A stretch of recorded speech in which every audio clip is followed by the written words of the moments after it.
Me tomé un café con Juan Rattenbach, abogado malvinero. Hablamos de la historia de Malvinas, la unidad nacional y el esoterismo en la geopolítica mundial.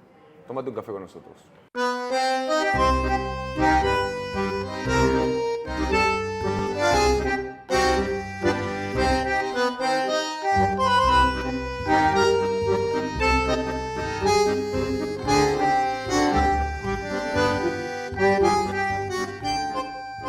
Bueno, Augusto Rattenbach, bienvenido a Café Avec. Muchas gracias. Es un placer tenerte acá. Toda tu historia nos conocimos hace no tanto en el museo que vos dirigís. Sí, del cual trabajo. En el cual trabajás, perdón. Y yo quería ir por una pregunta un poquito más personal para arrancar. Sí. Teniendo la herencia histórica que tenés vos, ¿sentís una responsabilidad para llevar esta bandera? Uf, arrancaste con toda. Sí, se podría decir que sí. En términos orientales uno lo podría llamar el karma. En términos occidentales la sangre no es agua. También hubo una cuestión estadística en mi familia. Mi padre tuvo 6 hijos.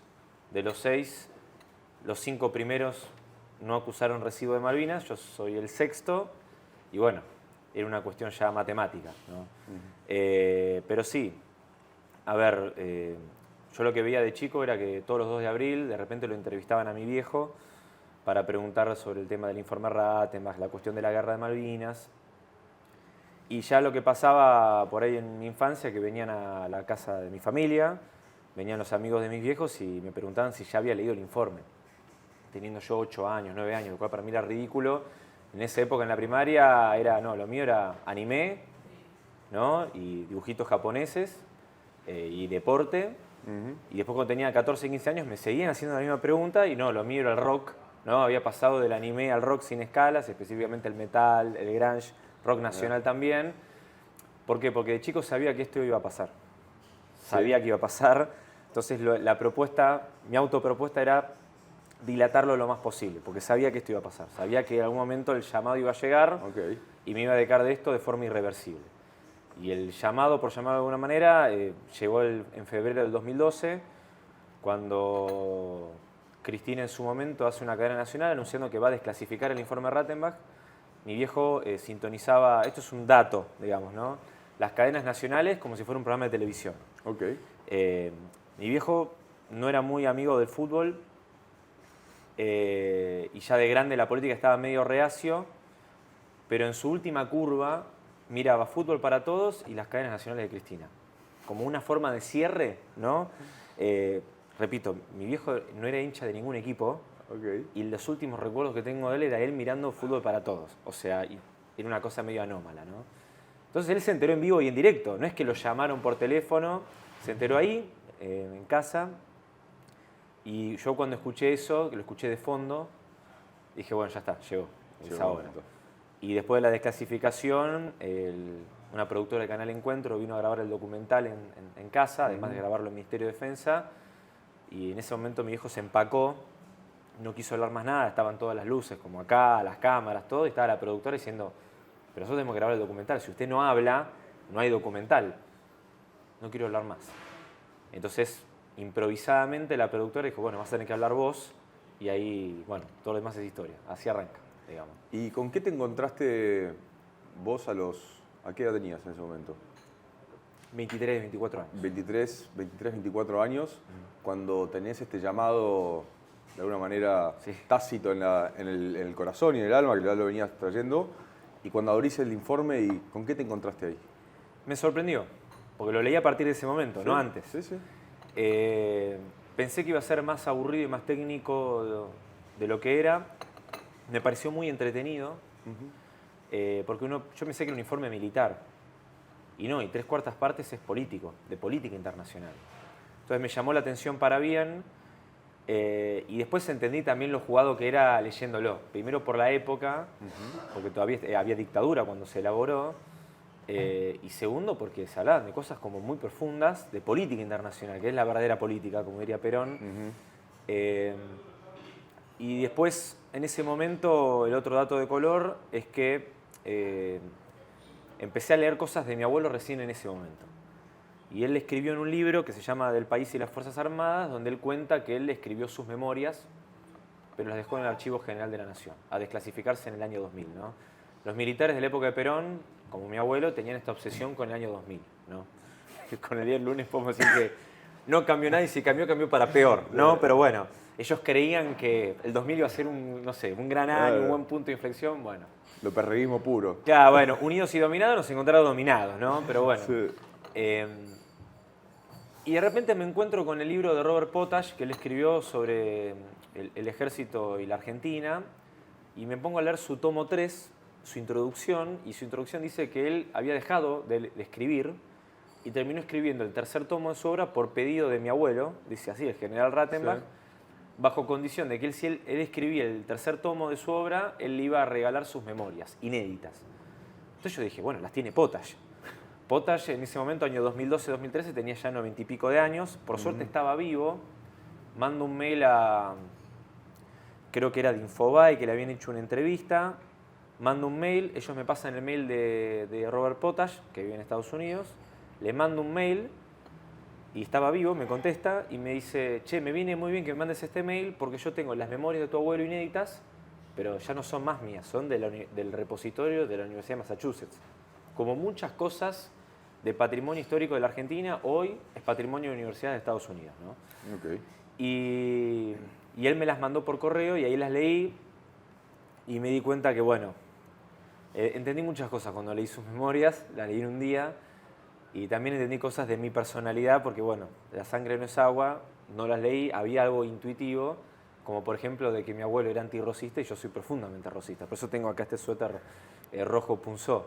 Pero ahí es donde voy con la cuestión karmática, ¿no? Y de cierre, ¿no? Y acá estamos, hablando de Malvinas, las 24 horas, y bueno, con un profundo amor a la patria, acá estamos. Sí, hay una cuestión histórica también de algunos movimientos que por ahí el terreno más fértil para que esas ideas florezcan y crezcan no es la generación que las recibe, ¿viste? Por ahí, en el sentido del rosismo, incluso el peronismo puede tener también ese efecto en algunas juventudes con padres antiperonistas. Creo que hay una especie de reciclaje, no sé si es reciclaje la palabra, pero como de... Sí, acción y reacción. Exacto, acción y reacción. En el momento es la reacción, pero por ahí ves el marco de la historia y decís, tipo, esta persona tiene razón. Llevando más a tus tareas diarias, yo creo que vos estás, o al menos me lo comunicaste de esta manera, en un proceso de malvinización de los pibes, ¿no? De malvinización de nuestra generación. Pero para primero entrar en el concepto de la malvinización y lo de malvinizante, ¿por qué son tan importantes las Malvinas? ¿En términos espirituales, metafísicos o en términos materiales? ¿O las dos cosas? En ambos. ¿Por qué tienen tanta relevancia que te llevan a vos a dedicarle la vida a esta causa? Bueno, primero porque somos un país incompleto en tanto y en cuanto no podamos disponer de la totalidad de nuestro territorio. Porque las Malvinas son argentinas. Y cuando digo que son argentinas, lo digo, esto está tallado en piedra y con sangre. No va a pasar en ningún momento, en ningún escenario, los británicos lo saben, donde nosotros el día de mañana, digamos, ya no son nuestras. Siempre van a ser nuestras por la eternidad, por lo tanto, vivimos con un territorio incompleto. Esa incompletitud de nuestro territorio llega a la cifra, ni más ni menos, del 25%. No es que solamente son las dos islas, son las islas y los espacios marítimos. Entonces, tener y levantarse todos los días sabiendo que tenemos el 25% de nuestro territorio ocupado, cambia la ecuación de pensar que, bueno, es solamente Gibraltar, el Peñón, que es un par de kilómetros cuadrados que no son significativos. Entonces, ya el 25%, bueno, es un problema real, importante, que no es solamente kilómetros cuadrados, sino que también es los recursos naturales, la pesca, hidrocarburos, y también, de alguna manera, esta situación de lo que sería el control de este pasaje bioceánico del Atlántico hacia el Pacífico y la puerta de entrada hacia la Antártida. Estamos disputando la disputa de la historia de la humanidad del siglo XXI, es esta, tomando en cuenta que detrás de esto es la precuela hacia la Antártida, que es la reserva de agua dulce más importante del mundo, y por eso en el siglo XXI cada vez son más los países que están interesados no solamente en Malvinas y en el Atlántico Sur, sino también en Tierra del Fuego. ¿Sos latino y facturás en el exterior, trabajás remoto o invertís en Estados Unidos? Financers es un estudio contable argentino-americano que te ayuda a operar en Estados Unidos aunque no vivas allá. Financers te hace la declaración de impuestos en Estados Unidos, te abre tu empresa, sea un LLC, una corp o un offshore, te abre la cuenta bancaria, te lleva la contabilidad y te asesora en estructuras fiscales internacionales. Lo más importante es que hablan tu idioma, son jóvenes, entienden tus desafíos y trabajan con personas reales. Ni bots, ni agentes, ni mensajes infinitos. Con Financers, trabaja tranquilo. Entonces, eso en términos materiales. En términos metafísicos, la Argentina va a empezar cuando completemos y recuperemos nuestro territorio. Va a ser otra Argentina, otro país. Va a cambiar nuestra concepción y nuestra proyección a nivel internacional. Imaginemos lo que sería una Argentina que se proyecte desde la cordillera de los Andes hasta la sándwich del sur en el Atlántico sin ningún tipo de impedimento, porque va a dejar de existir el colonialismo británico en nuestro territorio. Como sí, por ejemplo, tiene Chile con el Pacífico hasta Rapa Nui o las Islas de Pascua, llámenla como quieran.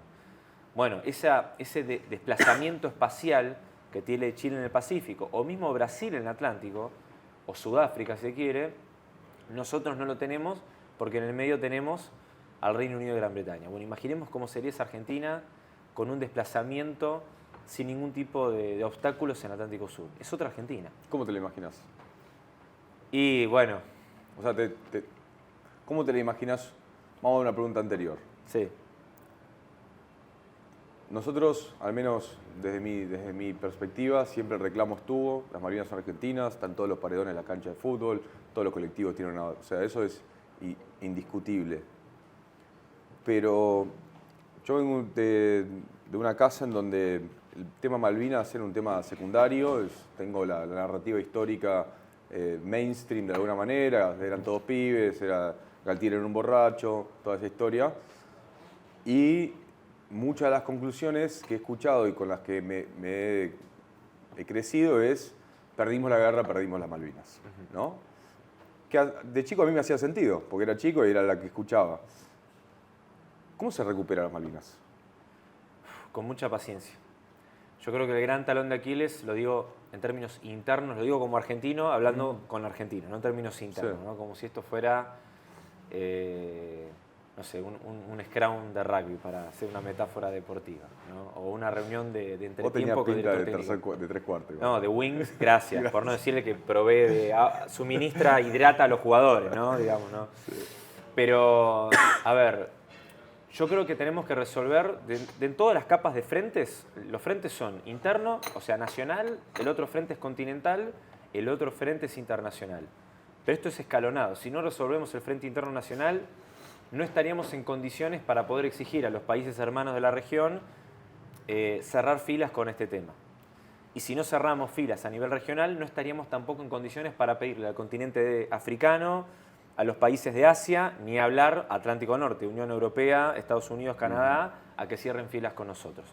Porque hace la musculatura diplomática. Pero la musculatura diplomática se obtiene si tenemos bien ensayada una musculatura interna nacional. Porque nosotros no podemos ir a exigirle a Brasil, a Uruguay o a Chile que dejen de vincularse con el Reino Unido por la ocupación de nuestro territorio si existen a nivel interno esquirlas que pueden ser grupitos de diputados nacionales, de senadores, de gobernadores, que en pos de tener un buen vínculo con el Reino Unido están dispuestos a omitir o ir en contra de nuestro reclamo de Malvinas. No vamos a poder tener una estrategia continental si existen personas como Fernando Iglesias, o como Sabrina Smechet, o como Miriam Bregman o Nicolás del Caño. No hay forma, no hay forma. No en términos, no estoy hablando de neutralización humana, estoy hablando de ocupar espacios de poder. Si existen diputados nacionales que se ausentan en el recinto cuando hay que votar algo de Malvinas, se abstienen o votan en contra, eso, puertas para afuera, hace la política internacional. Sobre todo en un contexto de Internet, los británicos saben muy bien quiénes son los dirigentes políticos, sean de poderes ejecutivos, provinciales, o que tienen responsabilidad en el Poder Legislativo Nacional, quiénes son desafectos de la causa. Y esas son ventanas de oportunidades donde de alguna manera sirven para sostener el statu quo de las Malvinas ocupadas. Entonces, está medido esto por la encuestadora Suban Córdoba, el 95% de los encuestados y por ende del pueblo argentino, como muestra, es malvinero. Yo creo que ese 5% no malvinero está sobre representado en las mesas de toma de decisiones de la Argentina. ¿Por qué ese 5% tiene una banca de diputados o una banca en el Senado de la Nación? ¿O ese 5% de repente ocupa un cargo de gobernador en alguna provincia? Bueno, eso se tiene que resolver, lo tenemos que resolver internamente de cara al sol. Y un poco lo que estamos tratando de generar, malvinización mediante, es que los errores de Malvinas se transformen en costos políticos. Yo no estoy pretendiendo que en el fuero interno, porque no hago telepatía, ni hago apertura de registros acálicos, no me dedico a esas cosas, que quienes tienen la posibilidad de tomar decisiones en nuestro país estén 100% convencidos. Si están convencidos, mejor, pero si no lo están, que estén convencidos de su propia supervivencia política, que va de la mano de un buen accionar vinculado con nuestra soberanía de Malvinas.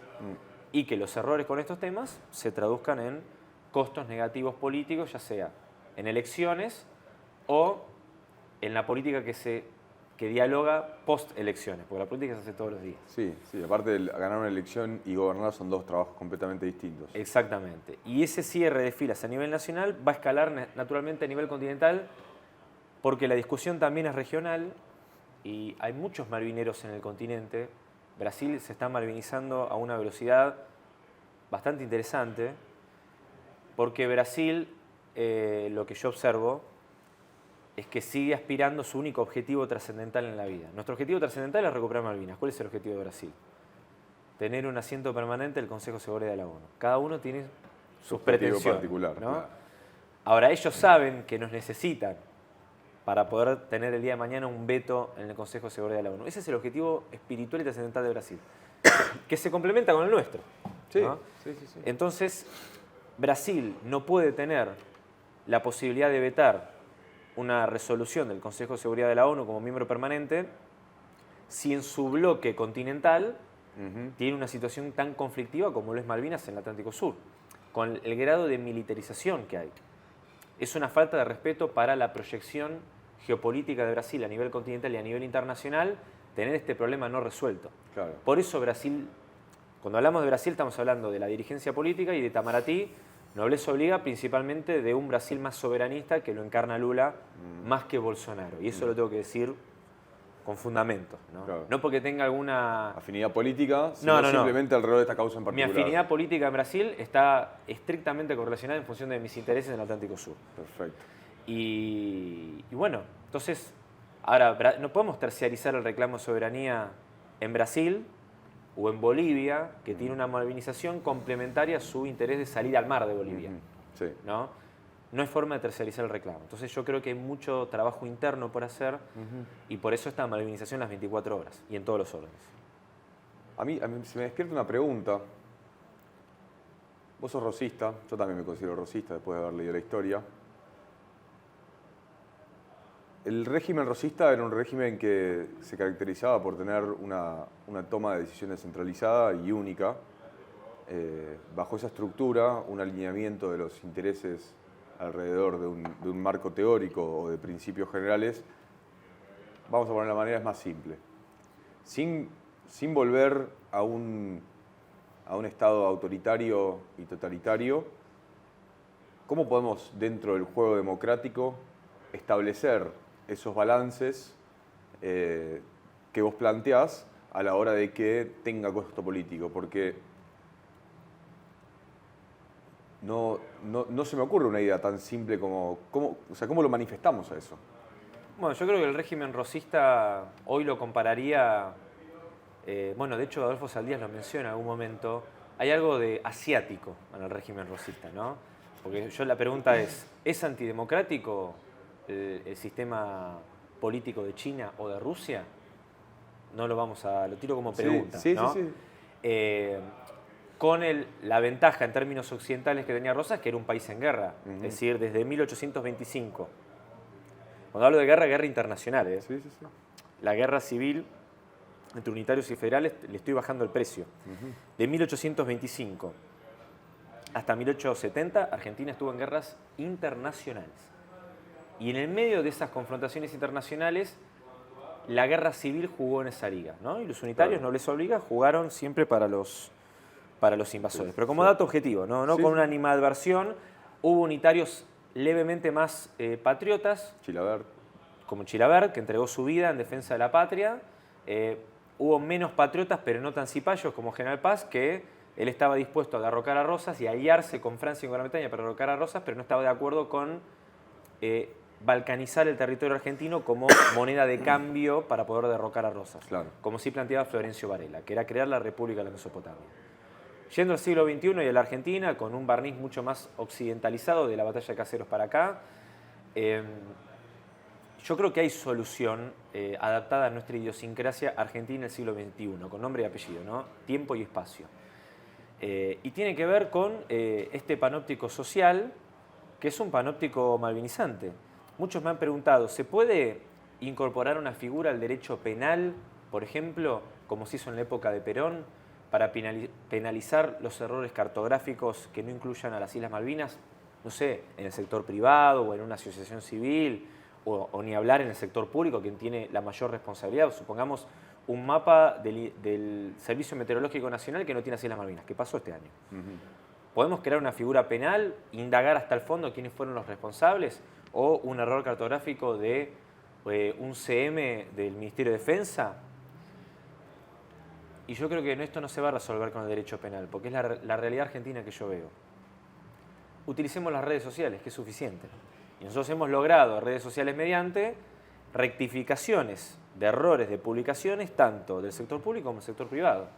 Y el Código Penal no se inmutó bajo ningún punto de vista. Y creo que es una forma argentina del siglo XXI, sin caer en eso que vos mencionás, que es un régimen de excepción en un contexto de guerra internacional, para de alguna manera generar el cambio cultural, porque yo creo que Malvinas tiene que ser una causa de brazos abiertos. Voy con un ejemplo de este año, de hace 2 semanas atrás.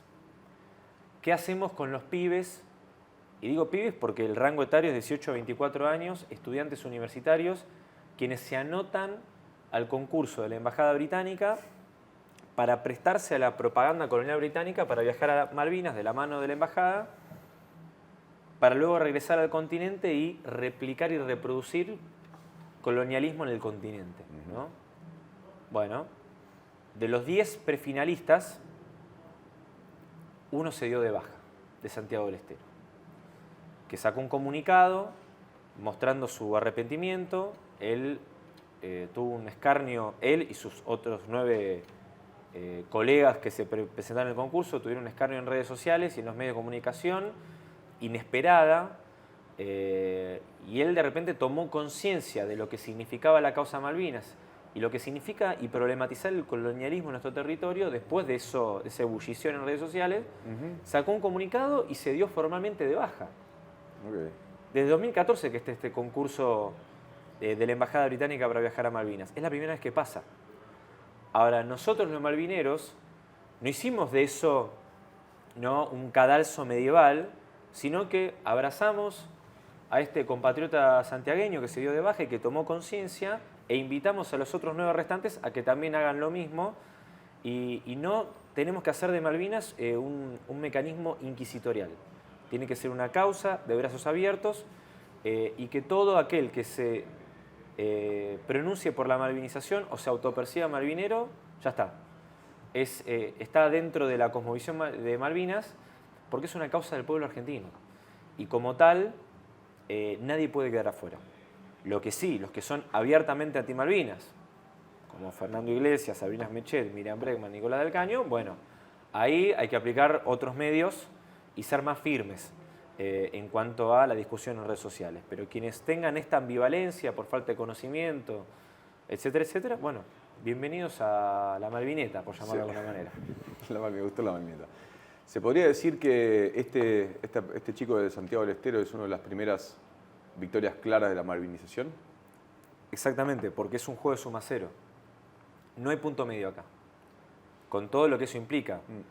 O los británicos ocupan las islas o las Malvinas son argentinas. No hay punto medio. Sí. Entonces, al no haber punto medio, y estamos en el siglo XXI... donde todo es relativo. Y donde se buscan generar síntesis y grises, bueno, hay que saber administrar con prudencia y con cautela, incluso en términos comunicacionales, una causa que es un juego de suma cero. Porque no hay punto medio posible. Claro. O hay colonialismo o hay soberanía. O las Malvinas las siguen ocupando los británicos, o la recupera el ejercicio pleno de soberanía en la Argentina. Entonces, por eso digo que hay que tener esta prudencia de no salir al choque, tener mucha paciencia, mucha misericordia también, pero lo considero un triunfo argentino porque la embajada, que está a pocas cuadras donde estamos hablando, Sí. ¿no? Para que quien nos está viendo se ubique. Seguramente lo estén escuchando. Sí, porque acá vienen los embajadores. Ah, no sabía. ¿No sabía? No, Bueno, no sabía. somos pocos y nos conocemos mucho. Aclaro a la cámara, lo digo así de frente, yo soy nativo de Recoleta, pueblo originario de Recoleta me considero, jurídicamente estamos en Recoleta. Sí, Los embajadores se manejan en un radio muy reducido en términos de libertad de movilidad, Ujú. porque la política internacional es cosa seria. Sí, sí. Y sobre todo de hecho el embajador recién nombrado sacó fotos de acá por la zona y lo subió, claro, porque es su radio de movilidad individual. Y después viene lo protocolar. Cuando un embajador se presenta ante una institución formal, sea un museo o una provincia o una reunión, todo eso está regulado con un equipo de comunicación, con un ida y vuelta con la Cancillería británica. Ujú. ¿Sí? Entonces es como un preso. Podés, como en la pandemia, podés Claro. caminar 5 cuadras a la redonda libre. Pero todo lo que publica el embajador británico en Buenos Aires está pasado por un filtro de la embajada. Y sí. Hay una gran cantidad de personal trabajando en la embajada británica. Son argentinos. Y que tienen trabajo por el litigio y el conflicto de soberanía que hay en el Atlántico Sur. Si nosotros comparamos la infraestructura y el personal contratado de la embajada británica en Buenos Aires con la de Santiago de Chile, con la de Brasilia / Río de Janeiro en Brasil, o en otros países, es un edificio con 10 personas.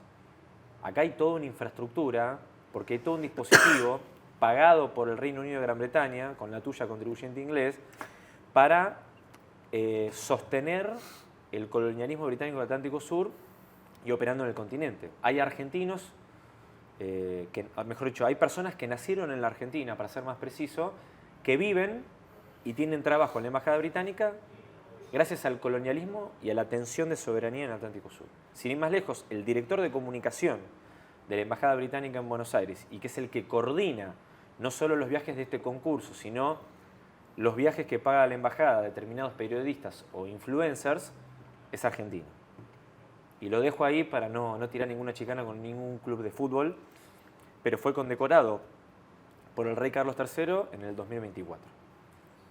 Con la Orden Imperial se llama. No se llama Orden de la Humanidad del Reino Unido por Missing Children. No. Se llama la Orden Imperial. Orden Imperial. O sea que el imperialismo sigue existiendo. ¿Por qué no le cambian el nombre a la orden? Bueno, y es nacido en la Argentina. Como muchos otros históricamente que han tenido afinidad por... Sí, que nacieron en la Argentina por una cuestión de aleatoriedad biológica, Sí. pero que en realidad, bueno, el día de mañana que nosotros recuperemos las islas, todas estas personas se quedan sin trabajo porque el Reino Unido no gasta pólvora en chimangos, los malvineros de ley tampoco, y hay algo que dialogamos con los británicos, que es que Roma no paga traidores. Los británicos, los españoles y los portugueses son hijos de Roma. Brasil, Estados Unidos y Argentina somos nietos de Roma. Somos la última, yo eso lo vengo diciendo hace poco, somos la última, somos como la Galia, somos la última aldea del Imperio Romano establecido en el Sí, continente somos nietos de americano. Roma a través de España, Brasil a través Sí. de Portugal, Estados Unidos a través de Gran Bretaña, y Gran Bretaña Roma no paga traidores. Entonces, no es que la información que yo tengo es porque alguien hackeó una cuenta de mail, no. La propia Embajada Británica dicen, acá están las con nombre y apellido y de qué universidad vienen las personas que voluntariamente se anotaron en mi concurso para viajar a las islas que yo ocupo para reproducir mi visión colonial. Todo esto es público. Claro. Y bueno, acá estamos. ¿Qué es el proceso de desmalvinización? La desmalvinización arranca en junio de 1982 y es la típica secuela de posguerra. Nace con la dictadura cuando decide ocultar a nuestros soldados en el continente cuando regresaron del teatro de operaciones, y se prolonga por lo menos hasta el año 2003. No hago ese quiebre por una cuestión ideológica, sino porque la resistencia a la desmalvinización se dio en el pueblo argentino en un orden de prelación, puesto número 1, los veteranos de Malvinas, no hay dudas. que mantuvieron la llama de Malvinas en un contexto muy adverso en los 80 y los 90, contexto también de la mayoría de los suicidios de nuestros veteranos. En segunda medida, las hinchadas y los clubes de fútbol, como también los sindicatos. Pero en julio del 2003, el Estado Nacional acusa recibo. El punto de inflexión es cuando Néstor Kirchner viaja al Reino Unido por una reunión protocolar con Tony Blair. Si uno mira la foto, Tony Blair sonríe porque pensaba que iba a haber una inercia del menemismo en términos de política exterior, y Néstor Kirchner lo agarra de sorpresa y le reclama por la soberanía argentina de Malvinas y las licencias ilegales y unilaterales de pesca y hidrocarburos, rompiendo el protocolo diplomático. Esas fotos en política internacional se cobran caro. Los británicos y la política exterior británica se caracteriza por su resentimiento, son muy resentidos, además de esotéricos, pero sobre todo resentidos, porque en realidad el esoterismo va de la mano de su resentimiento. Después, si quieres profundizamos sobre eso. Y a partir de ahí se dieron cuenta los británicos que hubo un cambio. Entonces, lo que pasa del 2013 en adelante es el censo de veteranos en el 2004, la pensión honorífica, que se triplica para sacar de la indigencia a los veteranos de Malvinas, y después, de alguna manera, comienza una remalvinización que va de arriba para abajo, del Estado Nacional hacia la sociedad civil, y combate la desmalvinización. Y lo que estamos viendo hoy en día como fenómeno interesante es que, te voy a ser sincero, con Macri hubo desmalvinización y con Milei hay desmalvinización. ¿Cuál es la diferencia que yo veo hoy en el 2025? Que la sociedad civil hay una inercia remalvinizadora y no va a esperar a que llegue la malvinización como extraterrestres de arriba para abajo del Estado Nacional. ¿El Estado Nacional no va a malvinizar? Bueno, las universidades y los gobiernos municipales, los gobiernos locales, están avanzando en la malvinización a fuerza de ordenanzas, capacitando sobre Malvinas. Al interior de las universidades hay una discusión muy fuerte de cómo no se aborda Malvinas en las currículas de grado y de posgrado, y se están empezando a incorporar. Así que yo en ese sentido soy muy optimista, porque naturalmente después de Milei va a venir un reflejo nacional soberanista. Ya mi preocupación no es tanto, porque yo creo que eso va a pasar, sino cómo se institucionaliza eso y cómo eso se puede perdurar en el tiempo y que no quede como un mero reflejo anti-Milei, si se quiere, lo nacional que va a venir después. Así que bueno. Cuando hablas del esoterismo, sí. Me quedó la curiosidad. ¿A qué vas con el esoterismo británico? Son personas que eligen muy bien las fechas, están obsesionados con las fechas, que eso también es propio de la astrología, ¿no? En qué fecha, y esa cuestión medio simbólica, ¿no? Y hay dos ejemplos muy patentes. Cuando terminó la guerra de Malvinas en junio del 82, se hizo un desfile triunfal en Londres, que estuvo el príncipe Felipe, estuvo Andrés, de que ahora lo rajaron de la familia real por estar vinculado con las denuncias de pedofilia de Jeffrey Epstein, si no me equivoco, que estuvo en Malvinas, estuvo en el portaaviones Invencible, el famoso Principito. Y uno creería, bueno, la guerra terminó en junio del 82. ¿Cuándo fue el desfile militar de las Fuerzas Reales Británicas en Londres? Fue el 12 de octubre. ¿Y por qué el 12 de octubre? Y bueno, para los británicos no comparto su visión, pero ellos nos ven a nosotros como su antítesis, que en algún momento en el siglo XVII, siglo XVIII habrá sido España y la religión católica, hoy es Argentina y la religión católica. Entonces, el 12 de octubre lo ven como una efeméride de expansión de España y de la religión católica en estos pagos, que luego se invocaron en la religión católica en Filipinas, ¿no? y en Oceanía. Entonces, como una revancha, desfilaron el 12 de octubre. La otra efeméride fue en el 2019, último año de Macri. Se firma el Forador y Duncan en septiembre de 2016, por lo cual se agrega un vuelo a Malvinas que iba de Brasil, Sao Paulo, Córdoba, Malvinas, que era un vuelo que no le importaba la cantidad de pasajeros, sino que lo que importaba era la capacidad de carga. Ese vuelo, autorizado por Macri y por Forador y Duncan, tenía por objetivo garantizar el flujo de abastecimiento a la base militar británica de Malvinas y abaratar el colonialismo en nuestras islas. La fecha de inauguración de ese vuelo fue el 20 de noviembre de 2019, que es el Día de la Soberanía Nacional y el Día de Vuelta de Obligado. Por eso digo que los británicos son unos resentidos. Y quiero separar, ya que estoy para hacer pedagogía, quiero diferenciar británicos de ingleses, escoceses, galeses e irlandeses. Yo no tengo ningún problema ni con los ingleses ni con los escoceses. Me llevo mejor con los escoceses que con los ingleses. ¿Qué son los británicos? Los británicos es una élite que está en el Parlamento de Westminster, que es la familia real, que es Downing Street, que sería el poder ejecutivo británico, y que son los que justamente sostienen el colonialismo a nivel mundial, pero que no necesariamente siguen los intereses del pueblo inglés o el pueblo escocés. Los británicos son, para mí, una clasificación distinta. Son los imperiales, los que mantienen el colonialismo, mientras que los verdaderos pueblos tienen su propia idiosincrasia y por ahí no están metidos en ese tema. El inglés promedio o el escocés promedio no discute de política exterior. No sabe ni siquiera dónde están las Malvinas. Ahora, si vos hablás con un británico, que son los que van al Eton College, los que estudian en carreras universitarias que luego les permiten hacer su trampolín para ir a la Cámara de los Comunes y hacer carrera política, o como diplomáticos de carrera en el Foreign Office, o los altos escalafones en las Fuerzas Reales Británicas, sí saben dónde están las Malvinas. Lo tienen muy en claro. Saben lo que es la Argentina y saben lo que fue la Guerra de Malvinas y le estudian muy bien.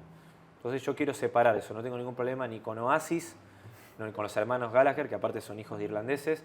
No tengo ningún problema con Black Sabbath, también hijos de irlandeses, ¿no? Católicos, el bajista Black Sabbath, el que hizo todas las letras de Geezer Butler. No tengo ningún problema con Escocia, ni el whisky, ni los galeses, y para mí Irlanda es una sola. Pero sí quiero separar esto porque también hay que liberar de su propia dominación a los ingleses, los galeses, los escoceses, los irlandeses de los británicos, que también hacen colonialismo dentro de las Islas Británicas y ni hablar en la isla de Irlanda. Vos ahí estás marcando una diferencia entre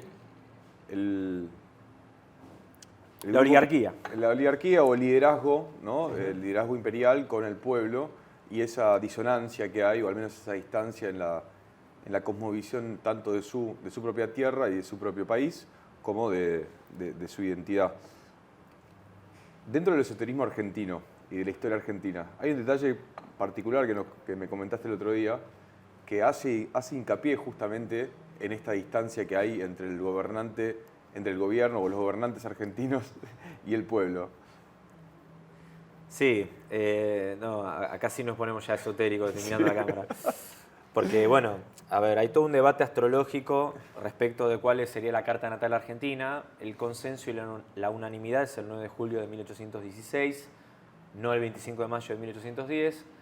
Y bueno, los astrólogos hacen un análisis de la carta natal argentina, yo estoy citando, aclaro, y tiene un análisis muy negativo. Es una carta natal como muy desfavorable por cómo estaba en la posición de los planetas al momento que se declara la independencia, comparada con, por ejemplo, lo que es la carta natal de Estados Unidos del 4 de julio de 1776. Estoy citando sin ser astrólogo, yo soy abogado, lo aclaro, ¿no? Por ejemplo, la carta natal argentina tiene el Sol en Cáncer, 9 de julio, y tiene su Luna en Capricornio y su ascendente en Libra. Esas son las tres variables que mejor manejo, ¿no? El tema de la Luna en Capricornio no es menor porque Cáncer y Capricornio son opuestos complementarios, lo cual, permitime el reloj, así hacemos pedagogía visual. Si Cáncer es el 12, que está en la parte superior del reloj, Capricornio está en el 6, ¿no? Porque no nos olvidemos que son 12 signos, 12 horas del reloj, ¿no? Entonces, el tema es que, si bien son opuestos complementarios, Cáncer es el Sol, que sería la dirigencia, y la Luna representa el pueblo. Y son opuestos. Claro. Hay un divorcio natural en términos astrológicos entre lo que es la dirigencia, el gobierno, la élite, y la Luna, el pueblo, Cáncer y Capricornio. Y eso hace que hay un desentendimiento en términos astrológicos en quienes conducen los destinos de nuestra nación y el pueblo que hace a la sustentación de nuestra nación, ¿no? Y luego el ascendente en Libra es paradójico porque es el signo de la diplomacia, es el signo de la estabilidad, es el signo también de la amistad, ¿no? Del equilibrio, y esta cuestión de que siempre queremos buscar ese equilibrio, ¿no? Por eso el peronismo es de Libra, 17 de octubre, Perón era de Libra, 8 de octubre. Si metemos los dirigentes actuales, ¿cuáles son los principales dirigentes en pugna? Si vos tuvieras que hacer un diagnóstico de hoy, 2025. Y hoy es Milei Kicillof, ¿no? Los dos son de Libra. ¿Los dos son de Libra? Los dos son de Mirá. Libra. Los dos son economistas.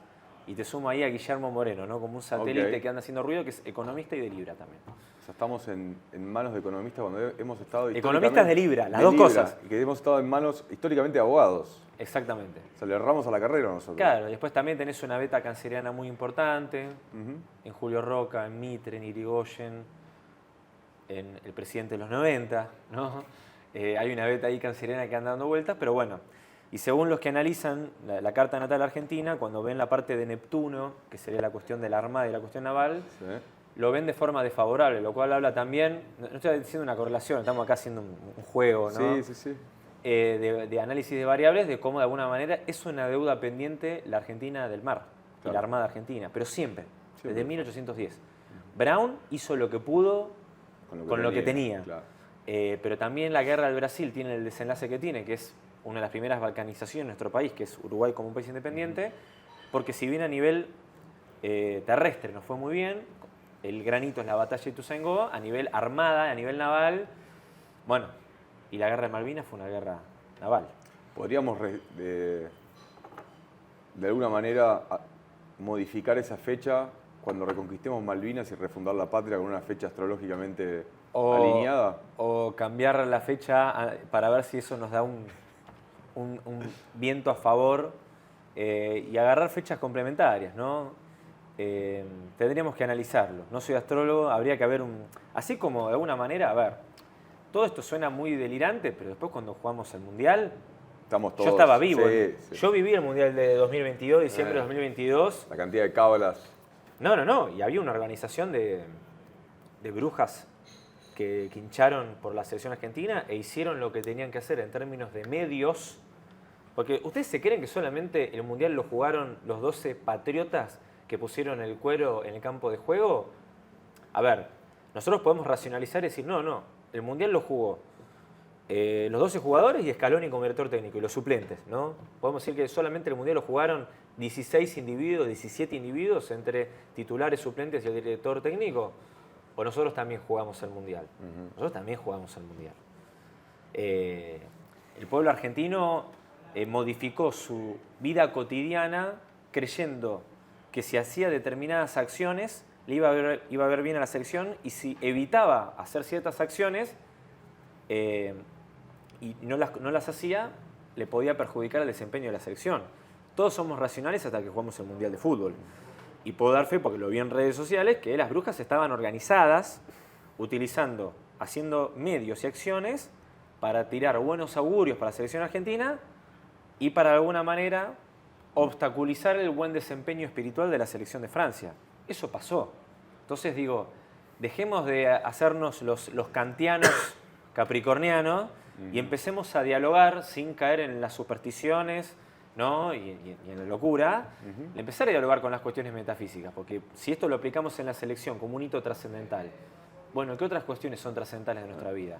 Mejorar nuestra economía, nuestro desarrollo nacional, nuestra política de defensa y, ¿por qué no también, bueno, cómo resolvemos la cuestión de Malvinas? Y aparte, si es un frente que nuestro contrincante está utilizando, hay que jugar ese partido también. Hay que jugar todos los partidos, porque lo charlé fuera de cámara y lo digo.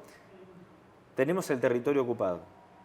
Y esto es un dato objetivo de la realidad. Si nosotros tenemos el territorio ocupado y lo tenemos que recuperar, todos los medios son lícitos, desde los hiperracionales y analíticos hasta los metafísicos, para tener un término elegante, ¿no? Y eso implica saber todo lo que podemos saber y todos los medios que tenemos a nuestra disposición, sin descartar absolutamente nada. Desde lo más abstracto y hasta jugado, si querés, hasta lo más hiperracional, metodológico, analítico y científico. Para darle un cierre, ¿cómo puede un ciudadano argentino que escucha esto llevar a la práctica la malvinización en su vida cotidiana? Bueno, primero que somos una patria joven y está todo por hacerse. Y lo importante es que todos podemos hacer Malvinas desde nuestro lugar. Y también es una invitación a quienes militan en política, más allá de los partidos y los espacios políticos, que es que, para mí, ¿no?, sobran cargos y faltan cuadros. hay una hipótesis en términos de la política de un mal diagnóstico de creer que faltan cargos y que sobran cuadros. Y mucho del internismo, las mezquindades y las operaciones de linterna que fagocitan nuestra dirigencia política, parte de ese diagnóstico cuando en realidad no es así. Lo digo como peronista, faltan cuadros, hay que formarse, porque hay que estar también a la altura de las circunstancias de la conducción de nuestra nación. Necesitamos diplomáticos de primer nivel, necesitamos oficiales y suboficiales de las Fuerzas Armadas de primer nivel, necesitamos directores nacionales entendiendo la capilaridad del Estado Nacional de norte a sur y de este a oeste con los mejores cuadros posibles. Pero también la malvinización se lleva al día a día. Necesitamos docentes que los tenemos en la escuela primaria, pero el gran desafío es en las universidades. Si nosotros logramos malvinizar las universidades, garantizamos la malvinización de las escuelas secundarias, porque los docentes vienen de las universidades, garantizamos la malvinización de la producción científica en nuestro país, que es un dato no menor y muy sensible también, y logramos malvinizar la dirigencia política, que en su gran mayoría tiene una carrera de grado. Entonces creo que cada uno de su rol podemos hacer un montón de cosas, desde actos simbólicos como murales, monumentos, charlas con veteranos que a su vez son vecinos de nuestras ciudades, de nuestras localidades, y creo yo que igual el mejor homenaje que le podemos hacer a nuestros veteranos y a nuestros héroes es recuperar Malvinas, y creo yo que eso es nuestro destino común, de cara a futuro, pero también pensar a Malvinas como un instrumento en tiempo presente para pensarnos como nación y no como facciones separadas, para también ordenar otros elementos que tengan que ver con nuestro desarrollo nacional. Juan, te agradezco mucho. Gracias por venir. Gracias a vos, para mí fue un gusto. Y que viva la patria. Viva la patria.